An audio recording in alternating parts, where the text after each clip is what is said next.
Je te laisse la parole pour un premier mot, et puis ensuite je présente les entrepreneurs, ou on commence tout de suite. Allez, on peut y aller direct. Bonjour d'abord. Pour moi, la macronisation de l'espace politique, c'est-à-dire que Macron a décidé du disciple et de l'indicible. C'est-à-dire que, grosso modo, parce qu'il fait du en même temps, le en même temps pose les nouvelles limites. C'est-à-dire que, par exemple, on ne s'en rend pas compte, mais il nous autorise, par exemple, à nous plaindre de l'immigration, mais par contre, pas de solution.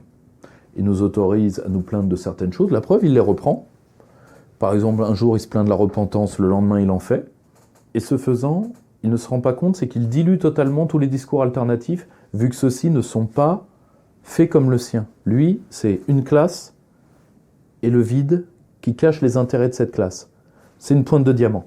Nous, on n'a pas voulu faire la synthèse idéologique qui s'opposerait à ça. C'est-à-dire qui retisserait du lien entre les Français. On n'a pas voulu le faire.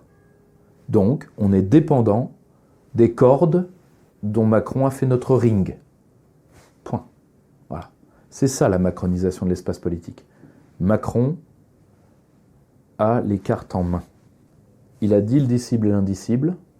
Tout le monde pense pouvoir faire comme lui, c'est-à-dire de prendre tous les reliquats de chaque camp, les reliquats de son camp, par exemple, on va unir tous les reliquats de la droite, tous les regatons de la droite pour s'opposer à En Marche, on va faire un En Marche de droite, et on ne se rend pas compte que ça, c'est pas possible. Parce que nous, on n'a pas la classe, on doit avoir le peuple.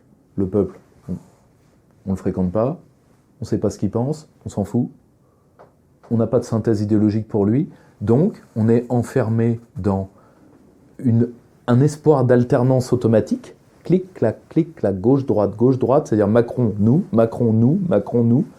alors qu'en fait, pas du tout. Macron est là pour durer, parce qu'il a besoin d'une classe servile, 11 à 13% des inscrits, et il les a. Tant qu'il les abreuvera de 100 d'ouvriers et de réduction fiscale, il les aura, et d'Europe.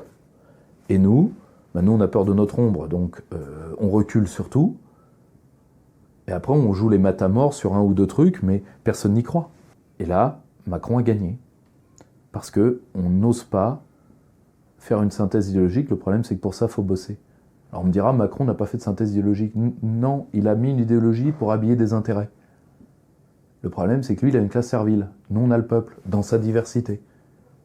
Et donc, il faut faire une synthèse des aspirations populaires. Et ça, c'est du boulot. Mais comme on ne veut pas le faire, eh ben, on part perdre.